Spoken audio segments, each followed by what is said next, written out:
హుజురాబాద్ ప్రాంతానికి ఇవాళ భవిష్యత్తు వర్తమానం అన్నిటి కూడా ఒక ప్రమాదకరమైనటువంటి పరిస్థితి దాపురించింది. అలా ఆ విషయంలో ఇవాళ ఇక్కడ ప్రెస్ మీట్ ఏర్పాటు చేయడం జరిగింది.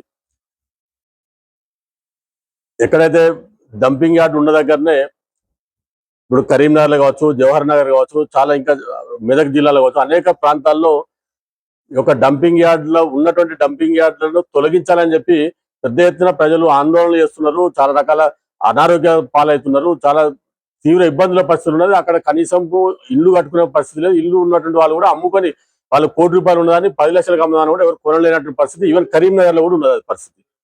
అటువంటి పరిస్థితుల్లో హుజురాబాద్ ఒక పచ్చని పొలాలతోటి హుజురాబాద్ ప్రాంతం ఇప్పుడే 4 లైన్ల జాతీయ రహదారి వస్తున్నది. జాతీయ రహదారి పక్కన వస్తే చాలా పెద్ద ఎత్తున ఇండస్ట్రీస్ వస్తాయి, లేదా ఇన్స్టిట్యూషన్స్ వస్తాయి, భూముల విలువలు పెద్ద ఎత్తున పెరుగుతాయి. తర్వాత హుజురాబాద్ ప్రాంతం అభివృద్ధి చెందుతుంది. ఈ రెండు మున్సిపల్ కార్పొరేషన్ మధ్యలో ఉన్నటువంటి హుజురాబాద్ మున్సిపాలిటీ పెద్ద ఎత్తున అభివృద్ధి చెందడానికి అవకాశం ఉంటుంది. ఇప్పటికే ఇక్కడ ఇండస్ట్రీస్ అనేకటువంటి అగ్రికల్చర్ బేస్డ్ ఇండస్ట్రీస్ పెద్ద ఎత్తున ఇక్కడ ఉన్నాయి. రాష్ట్రంలో అత్యధికంగా ఉన్నటువంటి ఈ ప్రాంతంలో ఉన్నాయి. ఇవన్నీ కూడా ఇంకా మరింత అభివృద్ధి చెందేటువంటి అవకాశం ఉన్నది. ఆశతోటి ప్రజలుంటే ఈ కాంగ్రెస్ ప్రభుత్వము హుజురాబాద్ మీద మరి ఎందుకు అంత కక్ష కట్టి ఇక్కడ ఈ జాతీయ రహదారికి ఆనుకొని హుజురాబాద్ సిరిసపల్లి శివార్లో డంపింగ్ యార్డ్ ఏర్పాటు చేసి వేస్ట్ టు ఎనర్జీ అనే ఒక ప్రాజెక్టు ఏర్పాటు చేసి దానికోసం ప్రతిపాదనలు పంపించి ఏర్పాటు చేసేటువంటి ముమ్మర ప్రయత్నాలు ఈ రాష్ట్ర ప్రభుత్వం చేస్తున్నది. దీనికోసం ఇప్పటికే అధికారులు 25 ఎకరాల భూమిని ఐడెంటిఫై చేయడం జరిగింది. హ్యాండ్ ఓవర్ కూడా చేయడం జరిగింది. సర్వే నంబర్ 496లో, అదేవిధంగా 270 హుజురాబాద్ శివార్లో. ఇంతేకాకుండా మళ్ళీ ఇది ప్రజలకు చెప్పకుండా ఎక్కడ కూడా ఇది హుజురాబాద్ ప్రాంతంలో ఈ ప్రాంతంలో ఈ ఏరియాలో మేము ఇక్కడ డంపింగ్ యార్డ్ ఏర్పాటు చేస్తున్నాము, లేదా ఇక్కడ మేము వేస్ట్ టు ఎనర్జీ ప్రాజెక్ట్ వస్తుందని చెప్పి ఎక్కడ కూడా పబ్లిక్ చెప్పకుండా చట్ట విరుద్ధంగా ప్రభుత్వమే చట్ట విరుద్ధంగా ఒక ఇండస్ట్రీ ఏర్పాటు చేయాలంటే చిన్నపాటి ఒక గ్రామంలో ఏర్పాటు చేస్తేనే అక్కడ ప్రజాభిప్రాయ సేకరణ జరుపుతారు. ఇంత పెద్ద ప్రాజెక్ట్ ఏర్పాటు చేస్తే కనీసం ఏ ఒక్క ప్రజలకు కూడా చెప్పకుండా, ఇంకా అది చెప్పకపోవడమే కాకుండా ఆ ప్రాంతంలో ఎవరైనా రైతులు వాళ్ళు సర్వే చేసినప్పుడు అడిగితే ఇక్కడ రెసిడెన్షియల్ కాలేజ్ వస్తుందని చెప్పి, ఇక్కడ వేరేదో ఒకటి ఏర్పాటు చేస్తున్నాం అని చెప్పి తప్పుడు సమాచారం ఇచ్చిన అధికారులు తప్పుడు నివేదిక ఇచ్చి ఇక్కడ రాష్ట్ర ప్రభుత్వం దగ్గర మెప్పు పొందడం కోసం తమ పబ్బం కట్టుకోవడం కోసం రాష్ట్ర ప్రభుత్వానికి ఒక తొత్తులుగా వ్యవహరిస్తూ ఇక్కడ అధికారులు కూడా ఇక్కడ హుజురాబాద్ తప్పుడు నివేదిక ఇచ్చి ఇది హుజురాబాద్ ఇక్కడ నుంచి 4 కిలోమీటర్ల దూరం ఉంటున్నారు. కానీ కనీసం ఈ యొక్క హుజురాబాద్ మున్సిపాలిటీ ఉన్నటువంటి నివాసాలు కిలోమీటర్ లోపలనే ఉంటాయి. ఇక్కడ ఈ ఏర్పాటు చేద్దామనుకున్నటువంటి స్థలానికి కిలోమీటర్ లోపల ఉంటాయి.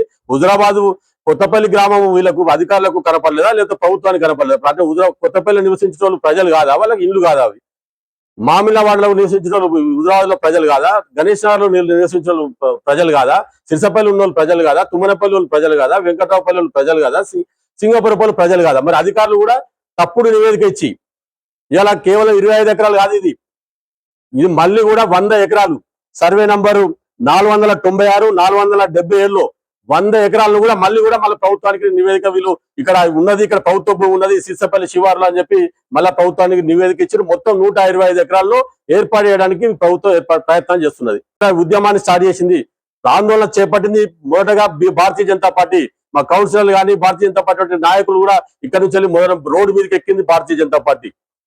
ఇవాళ సరే అన్ని పక్షాల అఖిలపక్ష ఆధ్వర్యంలో ఇవాళ గత నెల రోజులుగా ఇక్కడ ఉద్యమం జరుగుతుంటే ప్రభుత్వం కానీ ప్రభుత్వ అధికారులు కానీ మరి ఇక్కడ ప్రజల అభిప్రాయానికి వ్యతిరేకంగా ప్రజల యొక్క ఇది ఒక డంపింగ్ యార్డ్ ఏర్పాటు చేస్తే ఇవాళ కేవలం మరి ఇక్కడ రోడ్డు నుంచి 4 కిలోమీటర్లు హుజురాబాద్ అని చెప్పి నివేదిక ఇచ్చారు. మరి వాయు కాలుష్యం మరి రోడ్డు ద్వారా కార్లలో వస్తుందా, లేకపోతే భూగర్భ కాలుష్యం అయ్యేది కార్లలో, లేకపోతే ఇంకా బస్సులలో వచ్చి మరి రోడ్డు ద్వారా మార్గంగా వస్తుందా, లేకపోతే రేపు వచ్చేటువంటి వాయు కాలుష్యం కానీ ఇలా చెత్త దాని ఏదైతే క్రిమి కీటకాలు కానీ ఇటువంటి భూగర్భ జలాలు కలుషితం కావడం కానీ మరి ఏ రకంగా వీళ్ళు అధికారులు కూడా ఏ రకంగా ఇచ్చారో మీ అధికారులు ఫస్ట్ దానికి బాధ్యత దానికి ఎవరైతే ఉన్నారో అధికారుల మీద చర్య తీసుకోవాలని చెప్పి నేను డిమాండ్ చేస్తున్నా. అధికారులు కూడా తొత్తులుగా వివరించకండి, ప్రజల యొక్క ఆరోగ్యానికి దృష్టి పెట్టుకొని ఈ హుజరాబాద్ ప్రాంత అభివృద్ధిని దృష్టి పెట్టుకోని చెప్పి ఫస్ట్ అధికారులను ఇటువంటి తప్పుడు నివేదిక ఇచ్చిన అధికారుల మీద కూడా చర్య తీసుకోవాలని చెప్పి నేను డిమాండ్ చేస్తున్నా. అంతేకాకుండా ఇక్కడ ప్రభుత్వానికి కొద్దిమంది ఇక్కడ ఎమ్మెల్యే ఉన్నాడు, ఆయన మరి ఇన్ని రోజులుగా ప్రాసెస్ జరుగుతుంటే మరి ఎమ్మెల్యే నిద్రపోయిందా? ఇక్కడ ఏమైనా ప్రజలు వచ్చి రోడ్ల మీదకి ఎక్కి ధర్నాలు చేస్తుంటే ఇక్కడ కార్యక్రమాలు చేస్తుంటే ముందర వచ్చి షోలు చేస్తుంది కాదు. మరి రెండేళ్ళది మరి అంతకుముందు నీ ప్రభుత్వ హయాంలో జరిగిందా? అది కూడా స్పష్టంగా ప్రజలకు చెప్పాల్సిన అవసరం ఉంది. పర్టికులర్ గా కాంగ్రెస్ ప్రభుత్వ హయాంలో 2024 నుంచి ఇక్కడ మనకున్న సమాచారం ప్రకారం 2024 నుంచి కార్యక్రమం జరుగుతుంది. మరి 2024 నుంచి ఇక్కడ ఎమ్మెల్యే ఏం వేయండు, ఎడవేయండు? నేనే ఎమ్మెల్యే అనుకుంటే కాంగ్రెస్ నాయకులు ఎక్కడ వేరు? వాళ్ళే మేము ఎమ్మెల్యేలుగా భావిస్తూ ఇక్కడ తిరుగుతున్నటువంటి మరి వీళ్ళకి ఎక్కడ పోయింది? ఎందుకు పట్టించుకోలేదు? ఇవాళ ప్రజలు ఇంతలా చేస్తున్నా కాంగ్రెస్ నాయకులు ఏ ఒక్క కాంగ్రెస్ నాయకులు కూడా ఏదో ముసలి కన్నీరు గార్చినట్టు సంఘీభావాలు వ్యక్తం చేస్తున్నారు. ఏదో మెమరాండం పిఏలకు అసిస్టెంట్లకు మెమరాండాలు ఇచ్చచ్చు కాదు. మరి మంత్రుల నుంచి ఎందుకు నిలదీయలేదు?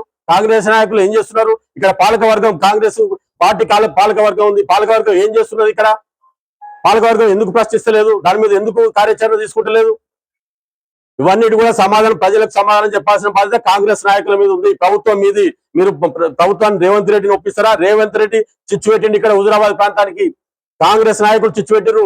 ఇక్కడ ఎక్కడన్నా ఇటువంటి ప్రాజెక్ట్ ఏర్పాటు చేస్తే మారుమూల ప్రాంతంలో ప్రజల నివాసాలకు దూరంగా ఉన్నటువంటి ప్రాంతంలో ఎక్కువ ఏర్పాటు చేయాలి. ఇక్కడ మున్సిపాలిటీకి పక్కన తీసుకొచ్చేసి ఇలా 100 ఎకరాలు 125 ఎకరాలు ఉంటే ఓ ఇంజనీరింగ్ కాలేజ్ ఏర్పాటు చేయండి, లేకపోతే ఏదైనా ఇండస్ట్రీ ఏర్పాటు చేయండి. ప్రజలకు ఉద్యోగాల కోసం, ఉద్యోగ కల్పన కోసమో ఈ ప్రాంత ప్రజా అవసరాల కోసం ఏర్పాటు చేయండి.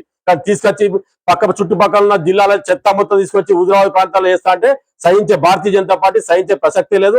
మేము ఎందాకైనా కొట్లాడతాం, ఇలా వీధి పోరాటం చేస్తాం, న్యాయ పోరాటం కూడా చేస్తాం అని చెప్పి ఈ సందర్భంగా తెలియజేస్తున్నాం. భారతీయ జనతా పార్టీ గతంలో కూడా ఈ హుజరాబాద్ డెవలప్మెంట్ కోసం అనేక సార్లు ముందుని కొట్లాడింది. ఇలా అనేక డిసిఎంఎస్ కాంప్లెక్స్ విషయంలో కానీ ఏర్పాటు చేయనిచ్చే ప్రసక్తే లేదు. భారతీయ జనతా పార్టీ ప్రజలకు ముందుని కొట్లాడుతుంది. భారతీయ జనతా పార్టీ మేము ఎందాకైనా పోవడానికి సిద్ధంగా ఉన్నామని చెప్పి మేము ప్రభుత్వాన్ని హెచ్చరిస్తున్నాము. ప్రభుత్వం కూడా 24 గంటల్లో మీరు ఈ యొక్క ప్రాజెక్టుని, ఈ యొక్క dumping yard, waste to energy ప్రాజెక్టును మేము రద్దు చేసినట్టుగా ప్రకటించకపోతే మా ఉద్యమ కార్యాచరణ రేపటి నుంచి ప్రారంభమవుతుంది. దానికి ప్రభుత్వమే బాధ్యత వహించాల్సి ఉంటుందని చెప్పి మేము ప్రభుత్వాన్ని కాంగ్రెస్ నాయకులను, ఇక్కడ ఉన్నటువంటి ఎమ్మెల్యేలను కూడా మేము ఇక్కడ హెచ్చరిస్తున్నాం. నువ్వు ముందు తీసుకోవాలి. ఇక్కడ 2,50,000 మంది నీకు ఓట్ల ప్రతినిధి అంటున్నావు. మరి 2,50,000 ప్రతినిధి అయితే మరి ఏం చేసినావు? మరి రోడ్ల మీదకి ప్రజలు ఎక్కడ వరకు కూడా ఎక్కడ వేరు? కౌశిక్ రెడ్డి గారు అని నేను అడుగుతున్నా. మరి కాంగ్రెస్ నాయకులు కూడా ఎక్కడ వేరు? వాళ్ళు ఎందుకు దీని మీద కొట్లాడతలేరు? ఇలా కేవలం కాంగ్రెస్ మరి మొన్ననే కదా ఓట్లేసి మిమ్మల్ని ఇక్కడ మున్సిపాలిటీ మీకు అప్పచెప్పింది. ఇలా మున్సిపాలిటీ పరిధిలో ఇక్కడ ఏర్పాటు చేస్తుంటే దానికి మరి కాంగ్రెస్ నాయకులు నిద్రపోతే చాలా ప్రజలు మిమ్మల్ని తరిమి కొట్టే రోజు వస్తుంది. మీకు ఇలా ప్రజలు గుణపాఠం చెప్తారు. కాంగ్రెస్ కానీ టీఆర్ఎస్ ఇక్కడ ఎమ్మెల్యే కూడా నువ్వు నా చేతులు ఏం లేదు కాదు, నువ్వు చిల్లర రాజకీయాలు చేస్తున్నారు వీళ్ళు తప్ప ప్రజల ఇక్కడ హుజరాబాద్ ప్రాంత అభివృద్ధి వీళ్ళకి పడతలేదు. హుజరాబాద్ సంబంధించినటువంటి ఇష్యూ మీద వీళ్ళకి సీరియస్ లేదు. కేవలం ఏదో ఫోటోలకు ఫోజులు ఇవ్వడం కోసం లేదా దీనికి పబ్లిసిటీ స్టంట్ల కోసం చేస్తున్నారు తప్ప ప్రజా దీని మీద చిత్తశుద్ధి ఉంటే మీరు ఇప్పటికే మీరు ముందు పోరాడాల్సి ఉండే. కానీ మీరు చేయలేదు కాబట్టి ఇలా భారతీయ జనతా పార్టీ పోరాడుతుందని చెప్పి ఈ సందర్భంగా తెలియజేస్తున్నాం.